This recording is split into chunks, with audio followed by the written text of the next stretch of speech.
Գրի օդորակիչներ, էլեգանտ դիզայն, անաղմուկ աշխատանք, ապացուցված որակ։ Գրի տեխնոլոգիաներ, որոնք նվաճել են աշխարհը։ Հարցրեք իդեալ համակարգի բոլոր խանութսրահներում։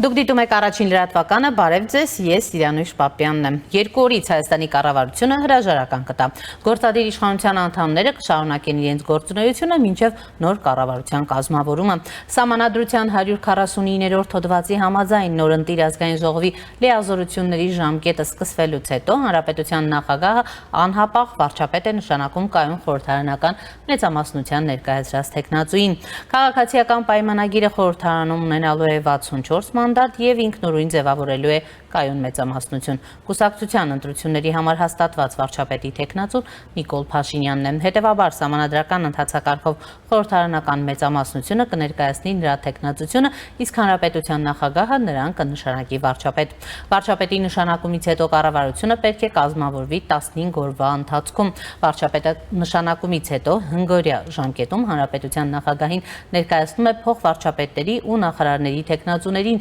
իսկ նախագահը նրանց նշանակում է 3 օրվա ընթացքում կամ դիմում սահմանադրական դատարան։ Կառավարության կազմավորումից հետո վարչապետը 20-օրյա ժամկետում ազգային ժողով է ներկայացնում կառավարության ծրագիրը։ Խորհրդարանն այն քննարկում ու հավանության է արժանացնում 7-օրյա ժամկետում падգամավորների ընդհանուր թվի մեծամասնությամբ, այսինքն առնվազն 53 ձայնով։ Եվ այս պահին առաջինի տաղավարում զրուցելու եմ ազգային ժողովի քաղաքացիական պայմանագիր խմբակցության падգամավոր շրջակա միջավայրի նախկին նախարար Հակոբ Սիմիդյանի հետ։ Բարև ձեզ, պարոն Սիմիդյան։ Շնորհակալ եմ հրավերն ընդունելու համար։ Եվ այսպես, պարոն Սիմիդյան, 2 օրից ըստ էության, ուրեմն բոլորովին նոր իրողություններ կլինեն, կունենանք նոր խորհրդարան, նոր խմբակցությամբ, մեկը գոնե նոր է իր կազմով, եւ ուրեմն որն է մոտիվացիան խորհրդարանում հայտնվելու ձեր տվյալ դեպքում, որովհետև ինչու եմ այս հարցը զում տալ, որովհետև պարզվեց, որ օրինակ ընդդիմադիր խմբակցության падգամավորներից մեկը Լևոն Քոչարյան իր հարցազրույցում ունի ուրեմն այլ մոտիվացիա, հա, իր եւ իր հոր փաստորեն քաղաքական այդ մոտիվացիան եղել է պարտքի զգացողությունը, ձեզ մոտ է պարտքի զգացողությունը մոտիվացրել լինել խորհրդարանում, համեցեք։ Ինչի առաջ են պարտքի զգացողությունը 2018-ից սկսած Ռոբերտ Քոչարյանը, որովհետև ինչու պիտի վերադառնար քաղաքականություն միայն պարտքի զգացողությունից դրդված։ Մինչ այդ ինքը չէր ունեցել ուրեմն այդպիսի մտահոգություններ, բայց ձեր իշխանությունը նրան մտահոգեց եւ նա որոշեց վերադառնալ քաղաքականություն։ Պարտքի զգացողությունից դրդված, պարոն Սիմիդյան։ Ես կարծում եմ կոնկրետ առանձին իմ դեպքում կամ կոնկրետ մեր քաղաքական ուժի դեպքում ազգային ժողովում լինելը այն սկսած աշխատանքների շարունակությունն է, որը կա, այն բարեփոխումներն են, որոնք կան, եւ իհարկե հաշվի առնելով փորձը, նաեւ թերությունները լրացնելու ուրեմն նպատակն է հետապնդում մեր ազգային ժողովում լինելու, Հայաստանին ծառայելու կարծում եմ ծառայությունն էլ պարտք է, որը պետք է տալ պետությանը, այլ պարտքի մաս չեմ հասկանում Լևոն Քոչարյանի ասացի պարագայում, գնում ենք ազգային ժողովում մեր օրենսդրական եւ ոչ միայն օրենսդրական աշխատանքը կատարելու եւ իհարկե ամենակարևորը մեր նախընտրական ծրագիրը իրականացնելու, կարծում եմ ամեն ինչ պարզ է եւ հստակ։ Լավ, տեսեք, պարոն Սիմիդյան, նույն Լևոն Քոչարյանն ասում է Նիկոլի Արածին հակաթույնը ճիշտ գտնելու հարցում ենք դանդաղում։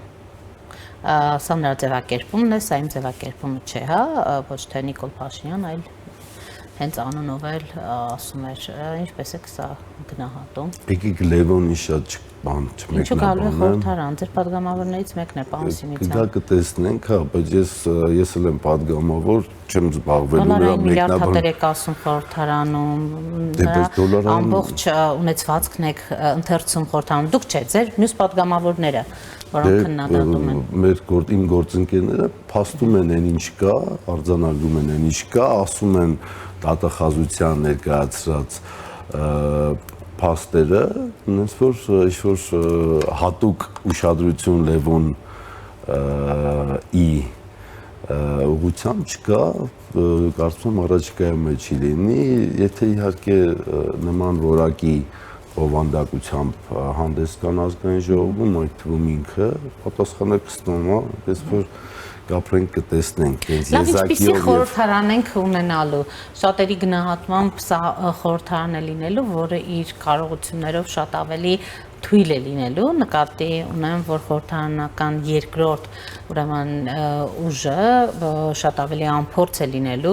շատերի առաջին դեպատները հենց խորհրդարանում են տեղի ունենալու եւ բնականաբար զիջելու են ուրեմն արդեն փորձառուներին, այս առումով գիտեք նաեւ ձեր պատգամավորներից շատերը կոչ էին անում, որ ու սպասում են Նարեկ Կարապետյանին, որը այնպիսի հայտարարություններ է արել, որ հետ կապված պիտի պարբերաբար հաշվետվություն տա 300 ադրբեջանցիների հետ կապված աշխատատեղերի եւ այլնի մասով ինչպեսի։ Կարծում եմ նորմալ է, երբ Նարեկ Կարապետյանը կամ իրանց քաղաքական ուժը հայտնվի այսքան խորհրդարանի դալիճում, մեր կողմից, գործընկերների կողմից, իմ կողմից վստահ եմ կհնչեն հարցադրումներ եւ դա էլ է օրինաչափ, քանի որ իրենց կողմից ինչեցած շատ ստահոդ ուրեմն բնդումների վերաբերյալ քաղաքական բանավեճ ծավալվելու է։ Փորձի առումով միգուցե ուժեղ Հայաստանի պարագայում անփորձության հարց կա, բայց եկեք ֆիքսենք, որ քաղաքացիական պայմանագիր կուսակցությունը եւ այս դեպքում խմբակցությունը արդեն փորձառու է։ Իհարկե մենք նոր գործընկերներ ունենք, որոնք նոր են պատգամավոր ընտրվում, առաջին անգամ պատգամավոր են դարձել, բայց նրանք էլ անփորձության ինչ-որ տարածքից չեն գալիս, իրենց աշխատանքային դաշտում փորձառու են, եւ ես վստահ եմ, որ եթե ընդդիմությունը ուզենա աշխատել, իրականում աշխատանք կատարել, մեր կողմից այդ ձերքը կմեկնենք, բայց իրենց հայտարարությունները կաշառքով ընտրված ընդդիմություն, լեգիտիմ չեն նրանց ձայները, ինչ եք ձերքը մեկնած ընդունում, եթե լինի մեծ հաշվով այդպիսի հնարավորություն, եթե լինի, որովհետև նրանց կողմից էլ չկան այդպիսի պատրաստական քայլեր, անգամ գիտեք, նրանք խորհրդարան են եկել, բայց օրինակ հանձնաժողովի նախագահների հետ կապված մեծ հաշվով ունեն, այսպես ասած, մտահոգություններ, դիտարկումներ, դժգոհություն։ Դե եկեք արձանագրենք, որ կաշառքների դեպքերով քրեական գործերը կան, այո, քաղաքական գնահատականը նույնպես կա, որ ընդդիմությունը ընտրակաշառքներով է հավաքել իր ձայները, բայց դա չի փոխում այն իրականությունը, որը ունենք, եւ խորհրդարանի կազմն էլ չի փոխում, ունենք կոնկրետ իրավիճակ եւ իհարկե խորհրդանում փորձելու ենք աշխատել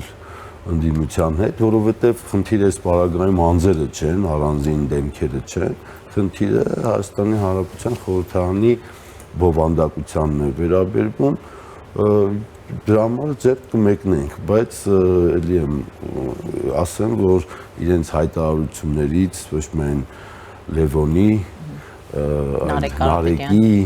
կողմից այդ հայտարարությունները եւ իրանց շատ գործընկերների հայտարարություններ, որոնք հիմա անում են նրան, կարծում եմ արդեն ցույց է տալիս, որ խորհրդարանը թեժ է լինելու, կապրենք կտեսնենք։ Պարոն Սիմիդյան, տեսեք, մենք ունենք մի իրավիճակ նույն հայտարարությունների մակարդակով, երբ նրանք ձեզ մեղադրում են օրինակ, որ ամեն ինչ արել եք, գողացել եք Գագիկ Ծառուկյանի ձայները եւ գողանալով եւ ձեզնով եք արել, հա, բառացիորեն ուրեմն այսպես էր ասում Լևոն Քոչարյանը ԲՀԿ-ի ձայները, ունենք մի իրավիճակ, երբ ձեզ նաեւ այս մասով են նրանք կոնկրետ քննադատում ամեն ինչ անելով փաստորեն երկու ձայնի տարբերությամբ, որ Բարգավաճ Հայաստանը չհայտնվի խորհրդարանում, այս մասով ինչ կասեք, եւ միաժամանակ գիտեք, թե ինչ է կատարվում նույն Բարգավաճ Հայաստանի առաջնորդի հետ, եւ երեք նա ասում էր, որ արդարությունը հիվանդանում է, բայց չի մեռնում, պարոն Սիմիդյան։ Դե ես իրավական գործընթացների վերաբերյալ հիմա շատ մեկնաբանություն չանեմ, կարծում եմ ով գողացել է, նա պետքա պատասխան տա եւ վերադարձնի։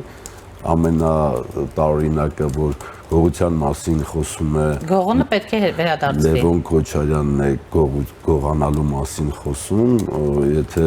քիչ առաջ հարցնում եք, որ իմ գործընկերները ազգային ժողովի ամբիոնից հնչեցնում են Քոչարյանների ունեցվածքը, հա, եւ կարծում եմ մենակ այդ ունեցվածքի այդ նկարագրությունը ապացուցում է թե ով է գողը, այնպես որ գողության մասին թող իրենք չխոսեն, քաղաքացիական պայմանագիր կուսակցությունը ստացել է շուրջ 730,000-720,000 ձայն, դրանք օրգանիկ, ինչպես վարչապետն է բնորոշել, ձայներ են եւ քաղաքացիական պայմանագիր կուսակցությունը ԲՀԿ-ի մտնելով կամ ԲՀԿ-ի չմտնելով ըստ էության մեծամասնությունը չէր կորցնում, իր մեծամասնությունը ունենում էր ԲՀԿ-ի կուսակցության դեպքում կներեք կարծես սահմանադրական դատարան եւ ընտրական կենտրոնական ընտրական հանձնաժողովի Բայց դատախազ եւ այլն գիտեք այս դեպքում էր լինելու առաջանալու են նրանց ուրեմն ընտրության դեպքում էր խնդիրներ առաջանալու պարոն դատախազ, այսինքն ձայների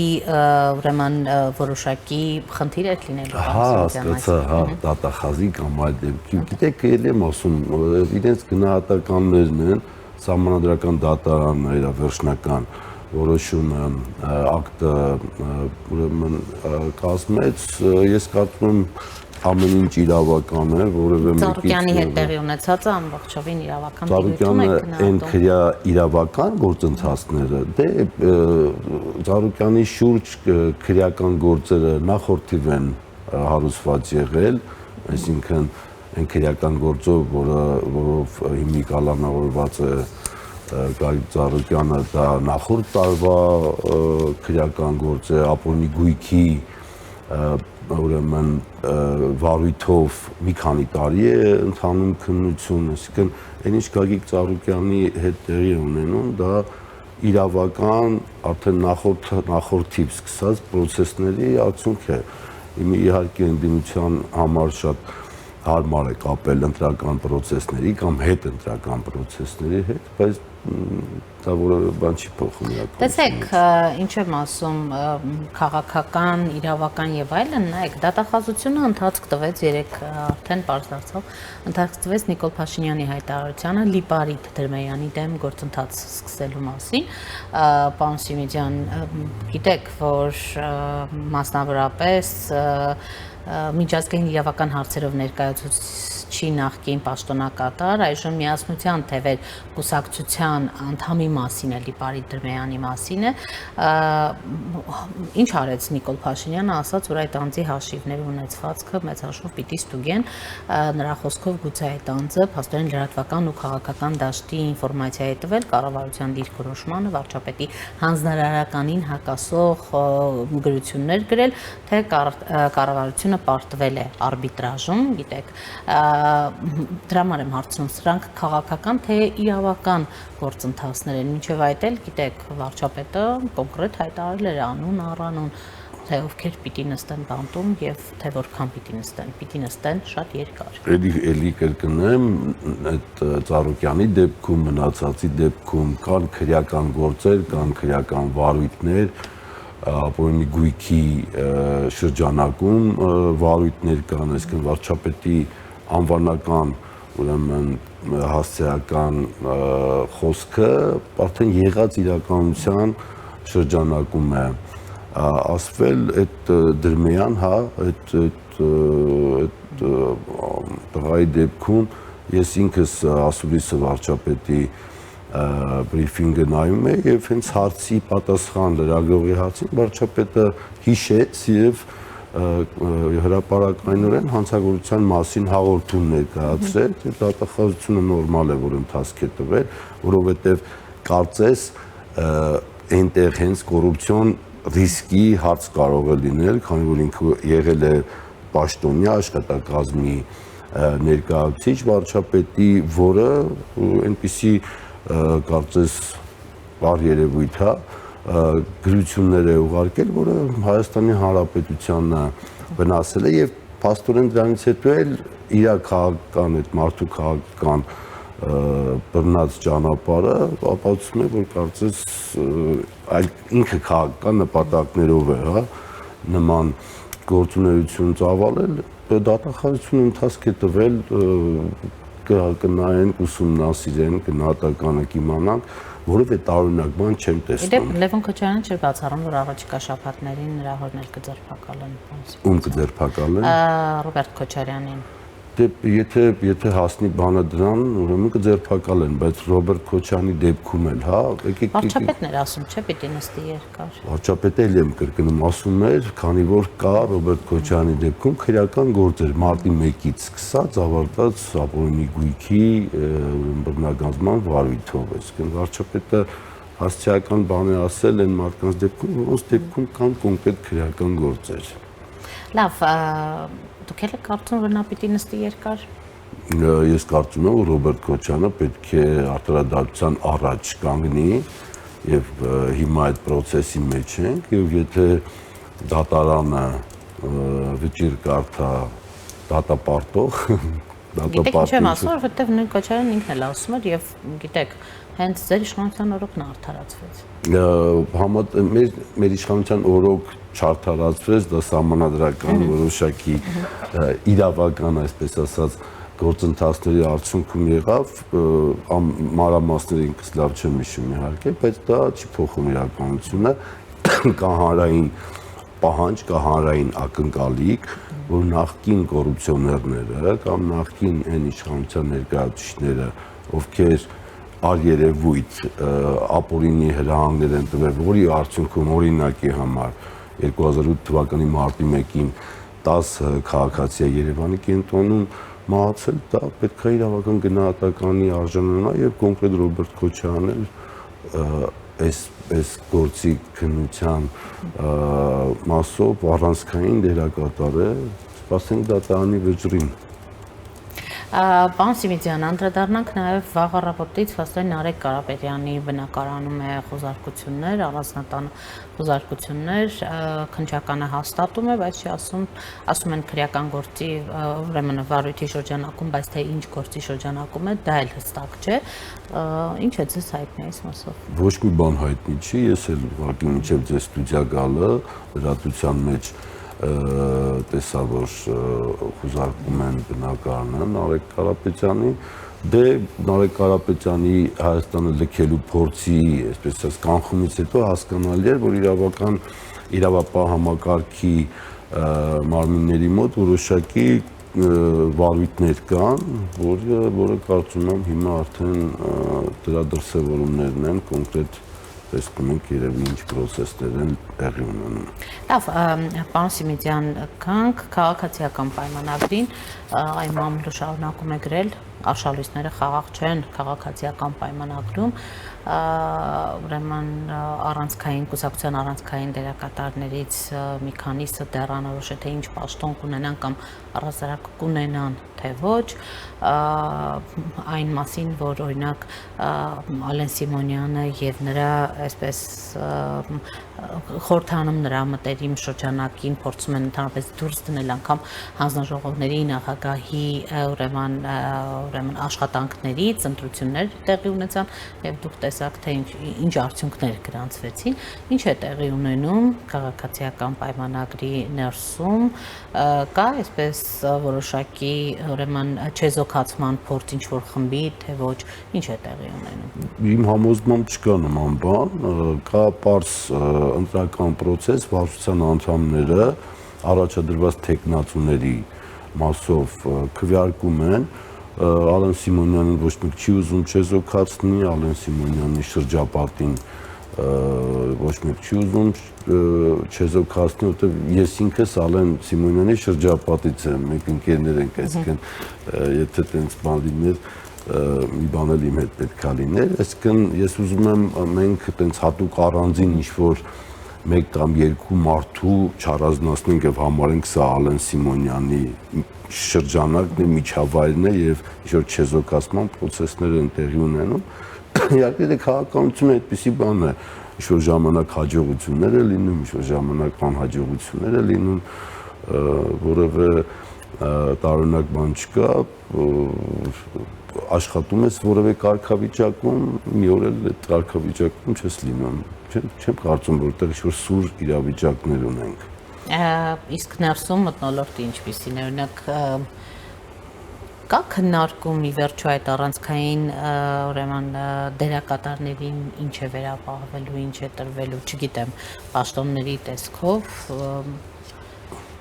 Ես կարծում եմ հատուկ քննարկումներ չկան եւ դա էլ է նորմալ։ Հիմա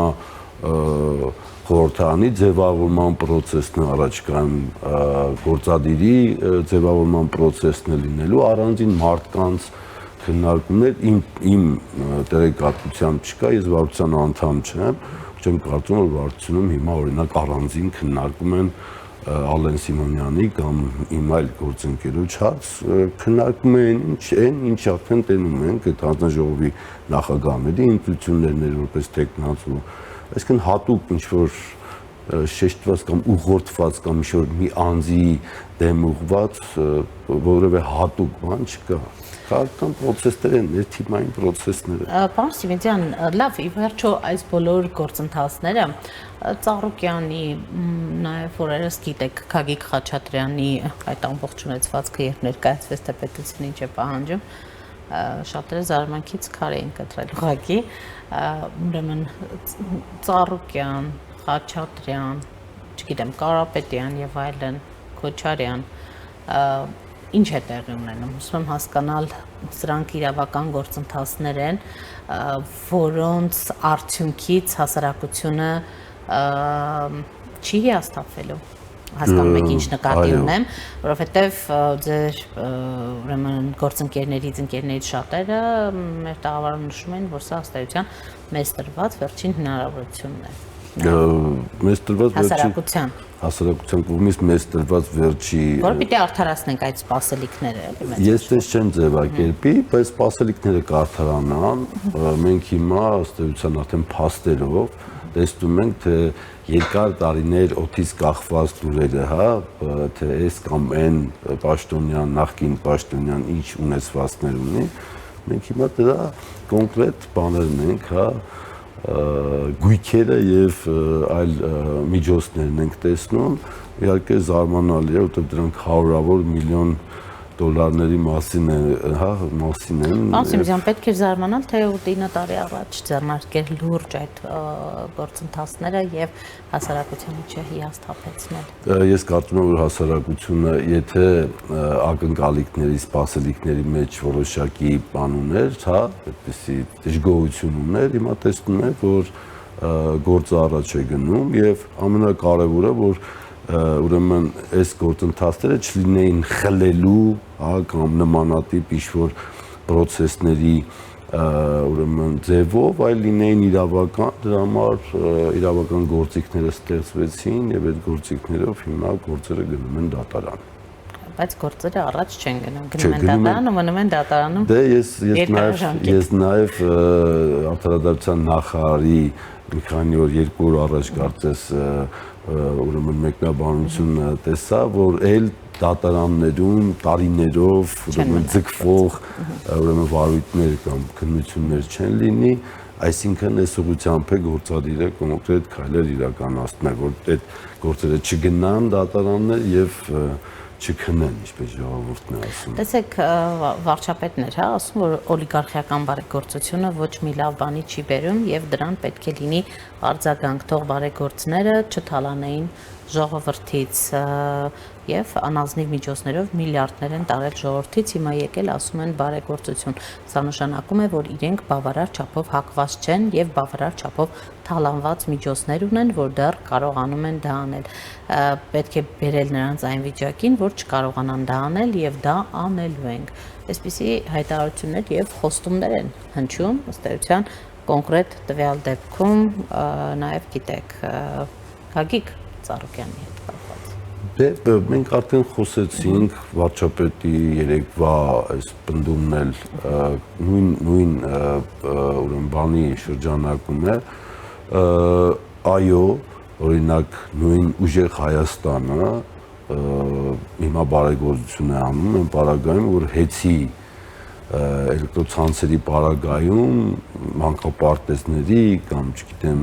ուրեմն զորամիավորումների, հա, վրա ուրեմն հավելագրումներ են ֆինանսական դրել, հիմա էլ բարեգործություն են անում, որտեղ վարչապետը ճշգրիտ ներկայացրել է ամեն ինչ եւ ինչքան հեծում բացահայտումները շատանում են, այնքան կալուգացի օլիգարխի մոտ բարեգործություն անելու ցանկությունը մեծանում է, մոտավորապես այսպիսի ձևակերպում տալու, որ կիսվում է թալանածով ժողովրդի հետ։ Եթե իրենք բարեգործեն, ինչի էին հեծում, հավելագրումներ գրում, բանակի վրա, մանկապարտեզների վրա եւ այլն, ինչի։ Եթե բարեգործեին, թող այդ գումարները այն ժամանակ հեծին տրամադրեին եւ դրանով բնակիչների հոգսը թեթևացնեին, այսինքն եղել է հակառակ process, հիմա էլ բարեգործություն են անում։ Ես կարծում եմ, որ սա նորմալ չի եւ Հայաստանի կյանքում վերջի 30 տարվա ունեցել ենք նմանատիպ դեպքեր, այսինքն այդ օլիգարխիան գողացել, կուտակել է հարստություն ընտրական գործընթացների ժամանակ 5000 դրամներով ընտրություն է անցկացրել եւ այս բանաձևը Հայաստանում արդեն փոխվել է եւ պետք է բերվի այնպիսի մի հարթության, որ բարեգործը զբաղվի բարեգործությամբ, քաղաքական գործիչը քաղաքական գործունեությամբ եւ փողը քաղաքականության վրա ազդեցությունը, փողի ազդեցությունը հնարավորինս նվազի ապօրինի փողի նկատի ունեմ։ Այնուամենայնիվ փողը տեսել ենք նաև այս ընթացքում այս ընտրություններին ինչպիսի մեծ ազդեցություն եւ նշանակություն է ունեցել, առ այսօր շարունակվում են այդ բացահայտումները, ընտրություններն ավարտվել են, ընտրակաշառքի հետ կապված բացահայտումները նույն եռանդով շարունակվում են, սա փոխելու է իրավիճակ։ Վստահ եմ, այո։ Ընտրություն են, գիտեք, առաջիկայում նաև տեղական ինքնակառավարման մարմնի ընտրություններ են շատ համայնքներով։ Այո, վստահ եմ, այո, ես ամենը ազդելու է ուրեմն այս ընտրակաշառքի գործընթացների մեջ կջարդելու առումով, բայց միայն բացահայտումները չեն, իրավական, օրենսդրական նաև հիմա փոփոխություններ իրականացվում են եւ առաջիկայում մենք խորհրդարանը կձևավորվի, մենք էլ ակտիվ օրենսդրական այդ թվում տարածքում լուծումներ կտանք, որ ապօրինի փողի ընտրակաշառքի ազդեցությունը հավասարեցվի 0-ին։ Պարոն Սիմիդյան, տեսեք, գործընթացներ են մի կողմից Հայաստանի ուրեմն ներքաղաքական կյանքում բավականին թեժ process-ներ են, իհարկե հետընտրական զարգացումներ որպես այդպեսին չեղան, թեժ նկատի ունեմ կառավարության ձևավորում, խորհրդարանի ձևավորում եւ այլն, մյուս կողմից հայտարարություններ եւ փաստորեն բավականին բարդ փուլ հայ-ռուսական հարաբերություններում, վստահ եմ հետևում եք վերջին օրերի հայտարարություններին, վարչապետի հայտարարություններին, հետո ռուսական կողմի արձագանքին, հիմա ինչ դուք էլ համարում եք, որ այդ հարաբերությունները ոչ թե ճգնաժամային են, այլ հնարավորությունների մեծաշորջ պատուհան են բացում։ Դե հնարավորությունների այդ հայ-ռուսական հարաբերությունների առումով պատուհան չեն բացում, նման հարաբերությունները կարծում եմ լավ ուղղությամբ մեզ չեն տանում, մեր հարաբերությունները Ռուսաստանի հետ, բայց ինչպես տեսնում ենք Հայաստանի ղեկավարը բոլոր քայլերը անում է, որ հայ-ռուսական հարաբերությունները մնան լավ վիճակում, լավ հարթության վրա, բայց վարչապետը երեկ էլ ասեց, որ Հայաստանը այլևս ընտրություն ունենալու, այլընտրանքներ ունենալու երկիր է եւ էքսկլյուզիվ հարաբերություններ, ինչպես Ռուսաստանը մեզնից ակնկալում, կամ մեր հետ ուրեմն ընկերությունում կամ ոչ մեկի, հա, դա այս բանաձևը որևէ պետության դեպքում, այո, որևէ պետության դեպքում սա նորմալ չէ, այսինքն մենակ Հայաստանի պարագայում չէ, աշխարհում որևէ պետություն, որևէ ֆիզիկական անձել, հա, անհասկանալի բան է, եթե մեկի հետ ընկերություն ես անում, ուրեմն իրավունք չունես որևէ այլ մյուսի հետ ընկերություն անելու, այս բանաձևը անընդունելի է պետությունների համար եւ Հայաստանի Հանրապետության համար։ Տեսեք, Պարոն Սիմիդյան, այդ բանաձևը անընդունելի է, վարչապետն էլ մասնակցելու է ԵՀԱՏՄ միջկառավարական խորհրդի նիստին եւ երեք լրագրողների հետ զրույցում էլ ասաց, որ այս բոլոր հարցերը ըստ էության գնալու է եւ բարձրաձայնելու է այնտեղ։ Մենք գիտենք, որ ընտրություններից հետո առաջին երկիրը, որ այցելեց վարչապետը Ռուսաստանի Դաշնությունն էր եւ այդ, այսպես ասած, կարևոր հանդիպումները դեռ որ արդյունք չտվեցին, թեև այնտեղ այն կազմակերպությունների ներկայացուցիչներն էին նաեւ, որոնք օրինակ մեր պտուղ բանջարեղենի մեջ խնդիրներ էին տեսնում, մեր ծաղիկների մեջ խնդիրներ էին տեսնում, բայց նույնիսկ այս դեպքում խնդիրը ուրեմն որևէ կերպ լուծում չստացավ։ Հիմա վարչապետի միջկառավարական խորհրդի նիստին մասնակցությունը կարող է արդյոք ուրեմն դրական արդյունք տալ առհասարակ թե ոչ։ Ես կարծում եմ, որ վարչապետի երեկվա եւ իմ վարչապետի ասածների ներկա մեկնաբանությունները, որ արեցի, դան քաղաքական հարթությունից էին, բայց ԵԱՏՄ-ն դա տնտեսական գոտի է, ունի կանոնակարգեր եւ հիմա եթե ԵԱՏՄ-ն որևէ իրավական բացատրություն չունի, թե ինչի է որևէ ապրանք Հայաստանի սահմանափակվում որևէ շուկա մտնելու, այլ քաղաքական է, դա արդեն ԵԱՏՄ-ում ճգնամշամի մասին է խոսքը, որտեղ այսօր դա Հայաստանի ուղղությամբ կարող լինի հաջորդ օրը այլ պետության ԵԱՏՄ անդամ, այսինքն մենք կգնանք այնտեղ եւ կքննարկենք ԵԱՏՄ-ում ճգնաժամ կա թե չէ եւ եթե Հայաստանի հետ տնտեսական այս հարաբերությունները չկարգավորվեն, կփաստենք, որ ճգնաժամ կա ԵԱՏՄ-ում եւ նաեւ ԵԱՏՄ-ի մյուս պետությունները կֆիքսեն, որ մի օր էլ կարող է հենց իրենց դեպքում այդ ճգնաժամը առաջանա եւ հույս ունեմ, որ ԵԱՏՄ-ն իր ստեղծման նպատակին կշարունակի ծառայել եւ Հայաստանի հետ էլ այս առևտրային խնդիրները կլուծվեն, որոնք կարծես տնտեսական չեն, բացառապես քաղաքական են։ Դուք լավատես եք այս առումով։ Քաղաքականության մեջ կամ պետություն մենք դատելով նրանց հայտարարություններից երկաթուղու հետ կապված, գազի գնի հետ կապված, որ ձեզ որևէ երկիր մեր տրված այս պայմաններով ուրեմն գազ չի առաջարկելու, հույս չունենաք եւ այլն գնալով ավելի սրվող հարաբերությունների ֆոնին դուք ավելի այսպես հնարավորությունների պատոհան եք տեսնում։ Պատոհանի մասին չեմ խոսում, ես խոսում եմ, որ պետությունները լավատեսությամբ կամ վատատեսությամբ առաջ չեն գնում, պետությունները գնում են իրենց շահի հետևից եւ Հայաստանը այս ճանապարհով գնալու է, անկախ նրանից թե ով ինչ է հայտարարում կամ հետո ինչ կլինի, մենք պետք է Հայաստանի Հանրապետության շահը, այդ թվում ԵԱՏՄ-ում պաշտպանենք, չխոսենք էլի ինչ-որ պատուհանների կամ հուսադրող ինչ-որ բաների մասին,